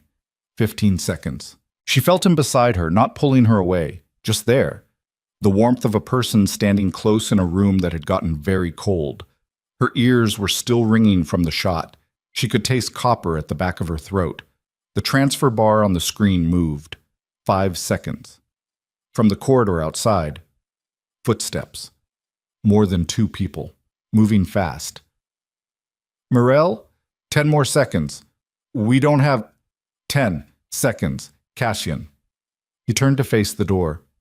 She heard the click of the gun. The transfer bar moved. The footsteps were at the door. The handle rotated. The bar hit 100%. She hit broadcast. On every screen in Obsidian Tower, on the monitors in the evacuated corridors, on the displays in the ballroom where 200 people in ruined formal wear were crouched behind overturned tables and shattered crystal, on the screens in every suite from 38 to 47, the voice of Celine Voss came out of the dark. Clear, precise, relentless. My name is Celine Voss. My operative number is... The door opened.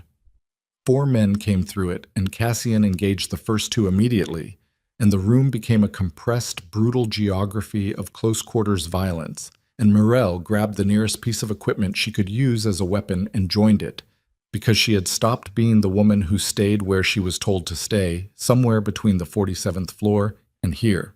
She took a fist to the side of the face that spun her into the console, and the pain was extraordinary and immediate. Her vision went white at the edges for a full second, and her legs suggested very strongly that sitting down was a reasonable option. She refused the suggestion. She turned from the console, using its surface for momentum, and drove her elbow into the man's throat with everything she had. He went down. Her ears cleared enough to hear Celine's voice on the building's speakers.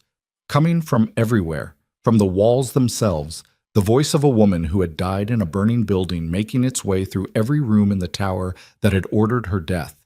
She heard shouting from above them, multiple floors above. The specific quality of shouting that happens when a group of people is confronted simultaneously with information that restructures everything they thought they knew. The 2 remaining men had stopped engaging Cassian. They were listening. One of them was looking at his phone. The broadcast had reached external networks. The file Cassian had queued was released. 47 journalists across 4 countries were opening the same document at the same time. She could tell from the man's face, the color of it. Your contract, Cassian said to the closer one. His voice was rough, out of breath. The first time all night he'd sounded genuinely spent. Whoever hired you, you're hearing what every person in this building is hearing right now. He paused. Your contractor just became the most wanted person in the country. You want to still be in this building when that resolves? The man looked at his partner. His partner was still looking at his phone. They left, not running, walking with the deliberate casualness of men revising their evening plans. The room was suddenly just her and Cassian. He had a cut above his eyebrow that was putting blood steadily down the side of his face, and he was not doing anything about it. She had a face that was producing a heartbeat in her cheekbone and a leg that was warm below the knee from the split skin, and she was also not doing anything about those things. They stood in the surveillance room with Celine Voss's voice moving through the walls around them. The following is a complete list of names. She listened to her mother's voice list the names. She listened to all of it. When it ended, the building was different. Quieter in the way that things are quiet after something irreversible has happened. Not peaceful quiet, but the specific silence of a changed world that hasn't yet figured out its new shape. Your father, she said. I know. He'll have heard it too. Yes. He'll know there's no containing it now, that it's already outside. Yes. So what does he do? Cassian wiped the blood from his eyebrow with the back of his hand, looked at it briefly. He goes to the roof. There's a helicopter pad. Private, unscheduled, always ready. He built an escape route into the building in 2019 because he was a man who knew he would eventually need one. A pause. He goes to the roof, and he gets on that helicopter, and he disappears for long enough to liquidate and relocate. He's done it before. He's done it before. She looked at the ceiling, at the floors above them. The shepherd, she said, his 4 targets. The organization heads who received your file. If your father is moving toward the roof, he'll go through them. Or around them. My father doesn't go around. She looked at Cassian, at the blood on his face and the bone-deep exhaustion beginning to show in the lines around his eyes, and the gun in his hand that he was holding with the looseness of someone who had been holding it long enough that his grip had adapted. You're going up, she said. Yes. He's your father. I know what he is. That's not what I asked. He looked at her for a moment. Really looked at her. Not the tactical assessment that had been his primary mode all evening, but something more direct than that. Something that landed differently. He killed 42 people, Cassian said, including yours. And he was going to erase you to protect himself and call it humane. A pause. Biological relation to a man doesn't obligate continued loyalty to the monster he chose to be. She held that. Then, I'm coming with you. Mirel, you used me as a variable tonight. You put me in that room and waited to see what happened. Her voice was even. You don't get to protect me now. He started to say something. She watched him find it and not say it. The particular expression of a man locating an argument and then locating the futility of the argument immediately after. The roof access is through 47, he said. Through the ballroom. She thought about this ballroom. About 200 people in crisis. About the specific knowledge she carried in her body. Every exit, every route, every place the building hid its secondary paths. About a woman who had gone back into a burning building not because she was fearless, but because she knew where the exits were and couldn't leave without trying. I know the way, she said. She moved toward the door. He was beside her before she reached it. Done. The ballroom was barely recognizable. One of the chandeliers had come down. Not catastrophically, not all at once, but in sections. The crystal scattered across a 15-foot radius on the black granite floor, catching the emergency lighting and throwing red refracted points across every surface. 2 of the floor-to-ceiling windows were fractured but not collapsed, the glass held in its frame in a web of cracks that would have been beautiful under different circumstances. Tables overturned. The formal geometry of the organized seating replaced by the organic chaos of people in survival configuration. But alive. Mostly alive. Moving, communicating, forming the ad hoc social structures that humans form under pressure. Small clusters around people who projected calm or competence. Individuals moving along the walls toward exits. A group near the bar that appeared to be engaged in a logistical argument about egress routes. She moved through it, and people moved out of her way. Not because they recognized her, though some of them did. The faces from earlier in the evening, the ones who had reacted to her in the before time when this had all been merely a dangerous gala rather than a structural collapse of an entire criminal ecosystem. They moved because of the way she was moving, the direction of it. The absolute certainty of purpose that she had no idea she was projecting until she saw people respond to it. She found the kitchen staff, 3 of them, crouched behind the service counter at the back of the ballroom, and told them the route to the Northwest Service stairwell, and she told them in the specific language of people who knew buildings from the back, the workers' vocabulary of access panels and loading bays. And they looked at her with the particular relief of people who have been waiting for someone who knew something concrete. She sent 12 people down before she and Cassian reached the far side of the ballroom. She was aware that she was doing it, was aware of choosing to do it, was aware that it was a choice her mother would have recognized, and she held that awareness without letting it slow her down. The roof access was through a locked door at the north end of the 47th floor. Cassian had the override. A physical key, old school, the kind of access his father had given him years ago when the trust between them was a different thing than it had become. He held the key for just a moment before inserting it. She watched his hand. He's already up there, she said. Probably. Cassian. He looked at her. Whatever he says to you up there, she said. Whatever he uses. She paused. You've already made your choice. You made it 26 months ago when you started building the case. Don't let him make you make it again." His jaw was tight. His eyes were steady. "I know," he said. He put the key in the lock and turned it. The rooftop door opened into the night air, and the rain that had been hammering the city all evening hit them simultaneously. Cold, immediate, unambiguous. The helicopter pad was lit, the pad lights cutting yellow circles in the dark and wet. The rooftop garden was a chaos of overturned planters and scattered flowers. The ornamental roses that Morel had admired from the windows below, now reduced to scattered petals on flooded stone. And at the far end of the roof, near the helipad, Mikhail Volkov stood in the rain. He was not alone. Beside him, flanked by two remaining armed men, was Dr. Renner, small, rain-soaked, with the expression of a man who had made consecutive poor decisions over 26 years and was beginning to see the accumulated consequence of them in the immediate vicinity.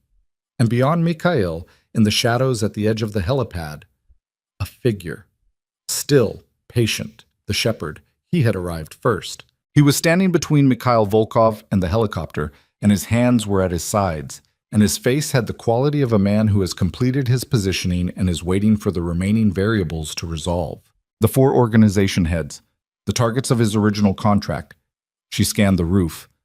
They were not there, which meant they were still in the building below, which meant the shepherd's contract was either complete or, she looked at his positioning again between Mikhail and the helicopter, had just changed, or had always been something different than they'd assumed.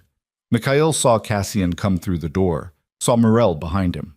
Something moved through his face. Complex. Old. The expression of a man looking at the shape of his legacy and finding it other than he'd designed. "The helicopter," Cassian said, across the roof, rain between them. "You're not getting on it." Mikhail looked at his son. The wind took the sound of the city 47 floors below and brought it up to them, attenuated, distant, the noise of a world that was going to wake up tomorrow to a different set of truths than it had gone to sleep with. "Everything I built," Mikhail said, "I built for you. You understand that, everything they—" "Don't," Cassian said. "You were supposed to inherit—" "I don't want it." The flatness again, the exhausted absolute of a man who has rehearsed this refusal for 26 months and is finally saying it in the correct room. "I don't want any of it. I never did." Mikhail looked at him for a long moment. Then his eyes moved to Morel. "She's going to destroy everything," he said. Not to Cassian, to her, directly.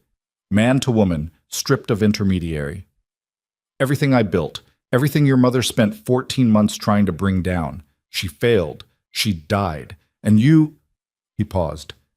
"You're going to try to finish what she started." "Yes," Morel said. "You don't know what that cost." "She knew," Morel said. "She knew exactly what it cost and she did it anyway." Her voice was steady in the rain. "I think I'm starting to understand that." Mikhail looked at her. In the helicopter pad lights, she could see his face clearly. The old architecture of power and control, the lines of a man who had spent decades making decisions that cost other people everything while costing him nothing. He reached inside his jacket. Cassian moved. The shepherd moved.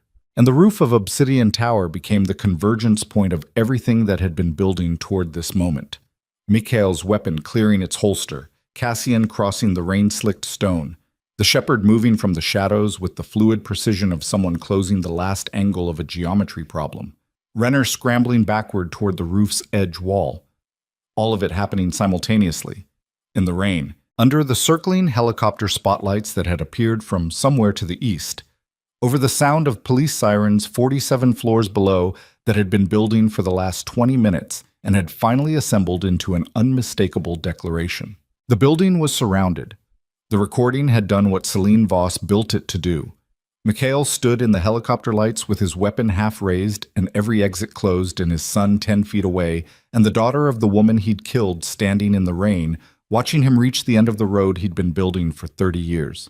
And in the moment before everything resolved, in the suspended, rain-soaked second when the outcome was still technically unwritten, he looked at Morel with an expression she had not expected and did not have a category for.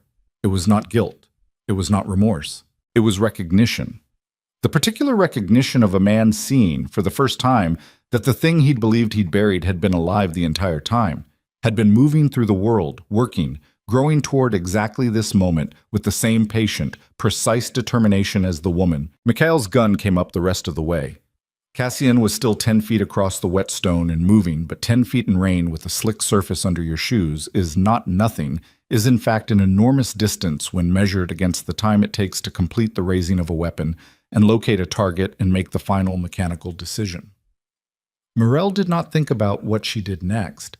Thinking was not involved. She moved left and forward simultaneously, not toward Mikhail, toward the angle, the geometry her body had been reading all night without her permission, and she hit the shepherd's arm as he was bringing his own weapon up, and she redirected it, not fighting his strength but using the line of his motion. And the shot he fired went wide and high, and she felt the concussive pressure of it against her face. The shepherd looked at her. 1 second, rain between them. She saw something in his face she hadn't expected. Not anger at the interference, not calculation. Something closer to reassessment. The look of a professional encountering an unexpected variable and updating his model of the situation. Then Cassian closed the 10 feet. He hit his father low, and they went down together onto the rain-soaked stone, and the gun skittered across the helipad surface and off the edge into the dark, and Morel tracked it until it disappeared and did not watch it land because she was already turning, already moving back toward the door, because somewhere behind her she had heard Renner. He had not gone toward the roof edge as she'd assumed.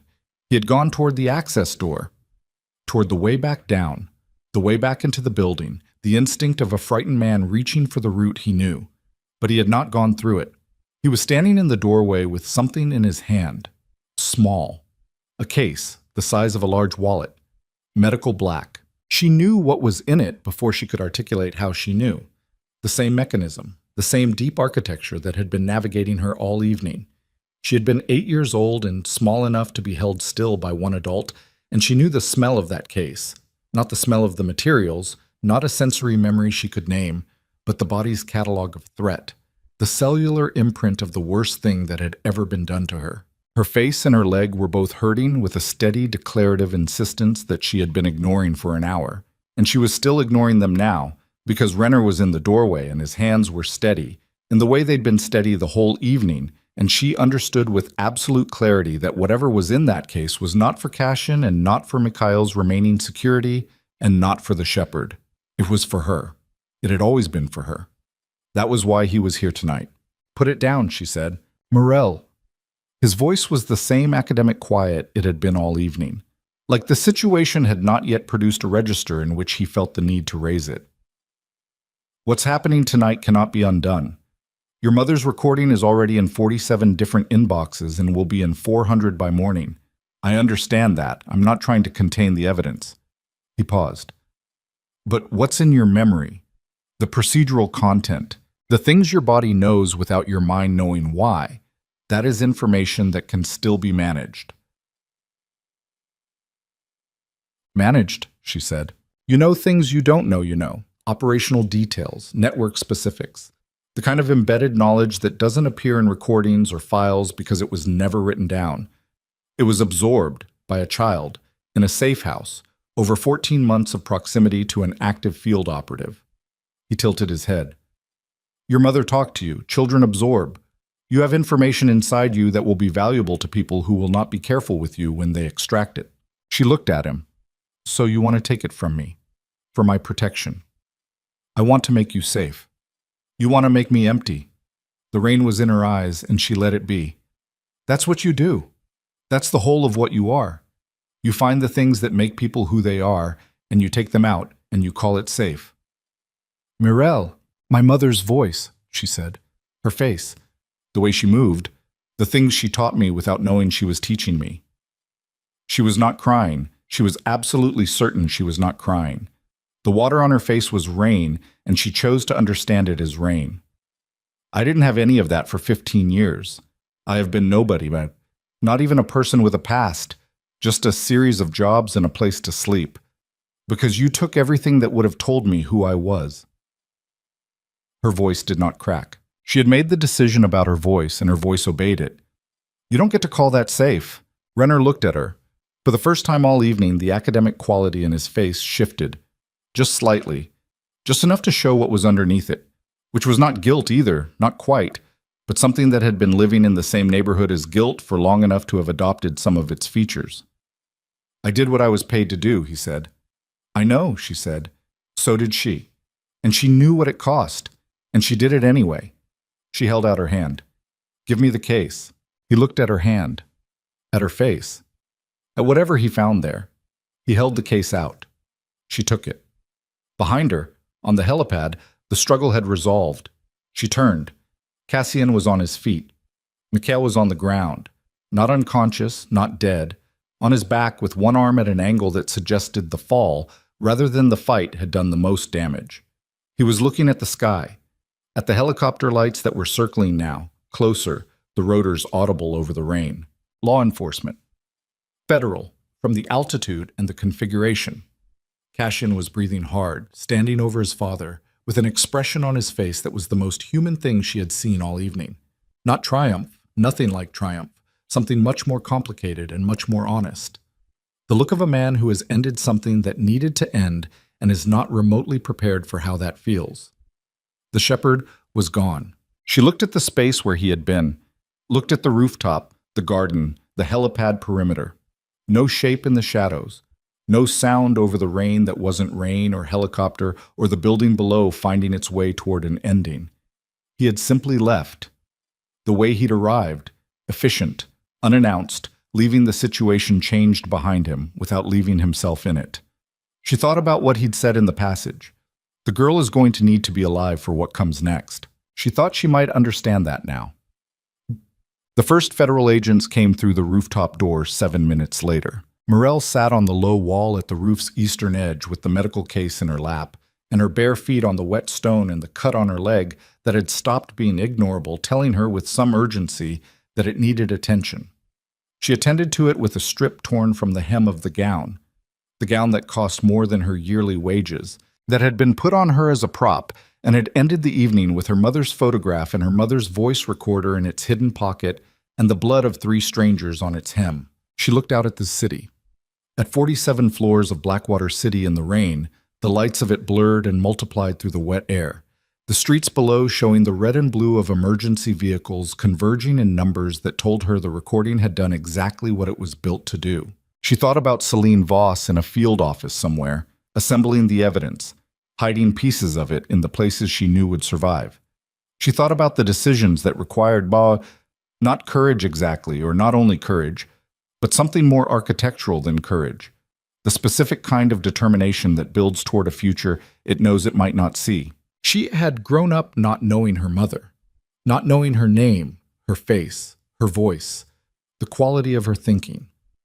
She had grown up with an absence where the most formative person in her life should have been, and she had filled that absence with invisibility, with smallness, with the practiced art of not being seen.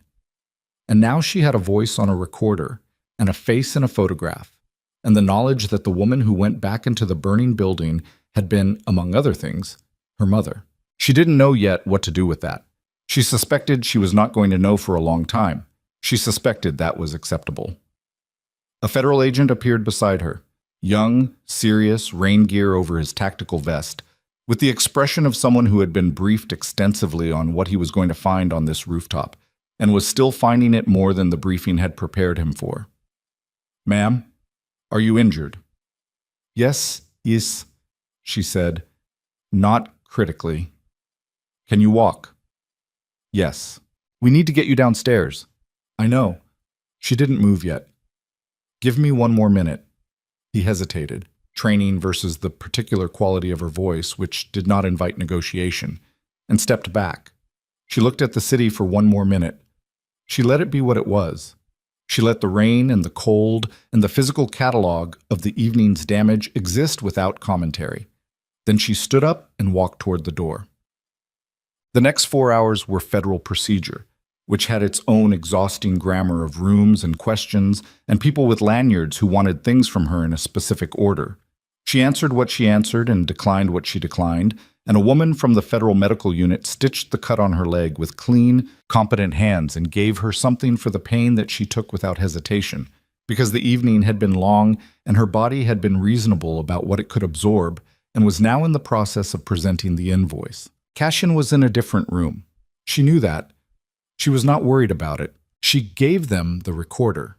She gave them the medical case with Renner's equipment, which a forensic specialist took from her with the handling care of someone receiving evidence they understood the significance of. She gave them the photograph, after having it copied twice on a machine in the corner of the room that a young agent operated with the urgency of someone who had been told not to let her leave without doing it. She kept one copy. She kept it the same way she'd carried it all evening, against her sternum, under whatever they gave her to replace the ruined gown, which turned out to be a federal field jacket 3 sizes too large that smelled like industrial detergent and was, genuinely, the most comfortable thing she had worn in years. Mikhail Volkov was arrested on the roof. She learned this from the procedural conversation happening around her, rather than from anyone addressing her directly. He had a broken wrist from the fall and a list of charges that the supervising agent read from a tablet, with the flat effect of someone reciting a document they had been waiting a long time to recite. The 2 remaining armed men had surrendered. Renner had been taken into custody at the door and had begun cooperating within the first 20 minutes of questioning, which surprised no one who had watched him on the roof. The 4 organization heads in the ballroom had been detained. 3 of them were talking. The 4th had attempted to use the chaos to reach an alternative exit and had been intercepted in a parking structure on the 39th floor by agents who had been in position since the recording began broadcasting. She learned this later. At the time, she was still in the debriefing room, answering questions, drinking bad coffee from a paper cup that someone had put in her hand with genuine kindness. Around dawn, the light changing in the high windows of the room they were using, the dark outside going gray and then pale, the supervising agent came and sat across from her and folded his hands on the table with the gesture of a man shifting from procedure to conversation. "The shepherd," he said, "I can't help you with that. You had direct contact with him on multiple occasions tonight." "I did." "You redirected his shot on the rooftop." "Yes. That was..." He paused. "That intervention may have prevented a fatality." "That was a possibility I was aware of." He looked at her for a moment. "Can you describe him?" She thought about the corridor, the small handheld light pointing at the floor, the accentless voice with its procedural calm, the one moment in the passage when he'd looked at her and something had crossed his face that she still hadn't named. "Average height," she said. "Dark clothing. No distinguishing features I could identify with confidence." She paused. "He told me the girl needed to be alive for what came next. That's the most useful thing I can give you. And you don't know what he meant by that." "I have a theory," she said, "but it's mine." The agent looked at her. Then he nodded, the nod of a man accepting a boundary he doesn't have grounds to contest, and the conversation moved to other things.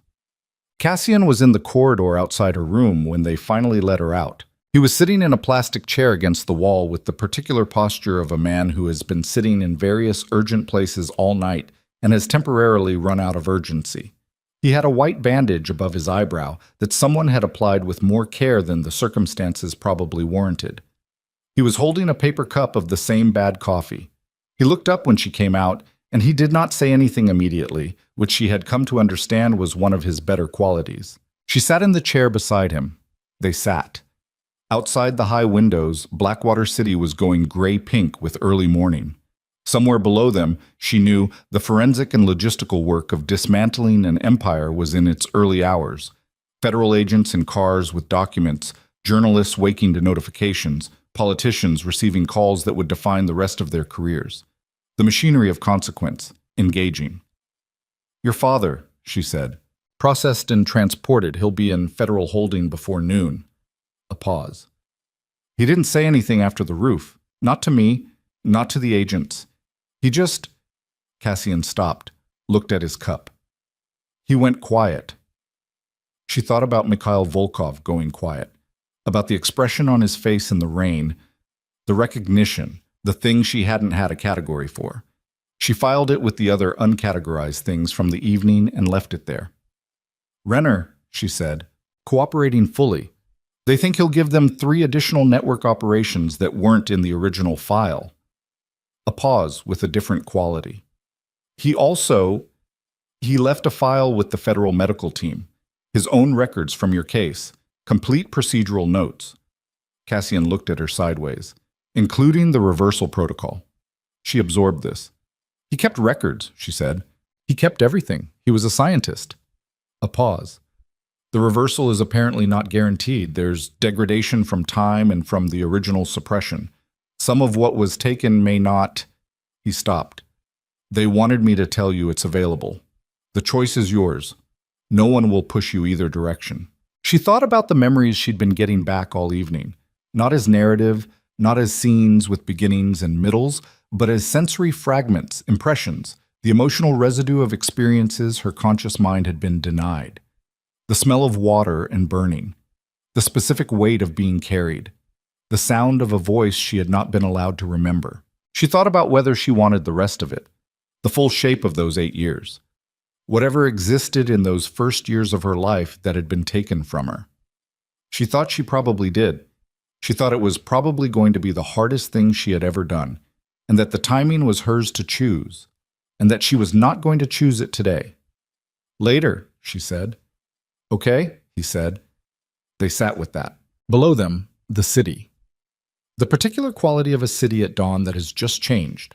The same geography, the same skyline, but restructured internally in ways that would take weeks and months to fully surface. What do you do now? She said. He was quiet for a moment. There's an organization that needs to be legally wound down, and whatever can be legitimately salvaged, separated from what can't. That'll take time. Another pause. And I'll testify. Everything I know, everything I've built over 26 months. He said it without drama. The tone of a man describing the work ahead with the flat honesty of someone who has no illusions about its difficulty. After that, I don't know. She nodded. You, he said. She thought about her apartment, the small, sparse space that had been precisely adequate for the life she'd been living. A life calibrated toward invisibility, toward taking up as little space as possible in a world she had been chemically persuaded she had no deep connection to. She thought about going back to it, about the cleaning supplies under the sink and the single set of dishes and the complete absence of photographs on any surface. I don't know either, she said. It was the most honest thing she had said all evening, which was a competitive field. Cassian turned to look at her. She turned to look at him. In the early morning light coming through the high windows, he looked like someone who had passed through something and come out the other side altered. Not destroyed, not triumphant, just genuinely different from who he'd been at the beginning of the evening in ways that would take time to fully inventory. She suspected she looked the same way. There's a federal protection arrangement being discussed, he said, for you specifically. Given what Renner said about embedded operational knowledge you may have, the people who will be damaged by tonight's revelations are not all in custody. Some of them are going to want... I know, she said. It's not optional, at least not initially. They're going to insist on some level of... I know. She paused. I'll cooperate with what's necessary, but I'm not disappearing again. She said it simply, not defiantly, just as information. Whatever the arrangement is, I am not starting another life as someone with no past. That's done. He looked at her for a moment. No, he said. That's done. She left the building at 6:47 in the morning. The lobby of Obsidian Tower looked like it had been put through a machine designed to convert order into chaos and had not yet been put through the reverse machine. Federal personnel and building security, and a cluster of shell-shocked catering staff who had been sheltering in the kitchen level since the first explosion. The marble floor she had cleaned 3 nights ago was covered in tracked-in rain and the debris of an evening that had exceeded its original purpose by an extraordinary margin. She walked through it in borrowed clothes, the field jacket, a pair of sweatpants someone had produced from a go bag, shoes from a female agent who wore her size and had made the offer with the matter-of-fact generosity of someone who understood that the specific indignity of bare feet on a morning like this was unnecessary. She had the photograph in the inside pocket of the field jacket. She had one copy of the recording on a secure device the federal technician had prepared for her. Small, encrypted, hers. She had the medallion. She had asked for it back from the evidence intake, and the supervising agent had looked at her and looked at the documented chain of custody and had made a decision that was probably technically irregular and had given it to her. It was around her neck. The weight of it against her sternum was different than it had been when Cassian fastened it there last night. Not heavier, exactly, but more present. more honestly what it was. She stepped out through the tower's main entrance, and the rain that had been hammering the city all night had stopped. The air was cold and clean with the specific clarity of a city after weather, the streets reflecting the early light, the sounds of the morning beginning their slow accumulation. She stood on the sidewalk and breathed. A federal vehicle was waiting to take her to a safe house arrangement that would be her life for the next undetermined period while the case assembled itself into its final shape. She knew that. She would get in the car in a moment. But first she stood on the sidewalk and she let the morning air do what morning air does, which is exist without agenda, which is simply be present and cold and full of the city's ordinary sounds, which is be the world continuing regardless of what happened in the skyscraper behind her. And she thought about a woman who had built a case knowing she might not survive to deliver it. She thought about the 5 words on the back of the photograph. In case I don't come back. She thought about what it meant that those words contained both the preparation for absence and the hope of presence. That the same sentence that acknowledged the possibility of death also acknowledged that coming back was something she was intending to try for. That she had made the backup plan and then gone back into the building anyway. She had not come back. But she had sent something forward through time in her place. A voice. A list of names. A medallion. A daughter. Morel stood on the sidewalk outside the tower, where she had spent 3 years making herself invisible, and she felt the cold air against her face, and she felt, underneath the exhaustion and the physical damage and the specific grief of the last 12 hours, something she had no previous experience with. Not happiness. Not relief. Not the clean resolution of a thing completed. Something more like the feeling of standing in a room that has just had its windows opened for the first time in years. The disorientation of space and air, and the particular quality of light that gets in when you finally stop blocking it. She had a past. She had a mother who had been extraordinary and afraid and determined and gone. She had a name that meant something, not in the world's terms, not as a title or a connection to power, but in the private terms of a lineage, a line of descent from a woman who had thought carefully about what mattered before she walked back into the fire. She had work to do. She knew that. The network that Celine had spent 14 months dismantling piece by piece had not been fully dismantled by one night and one recording.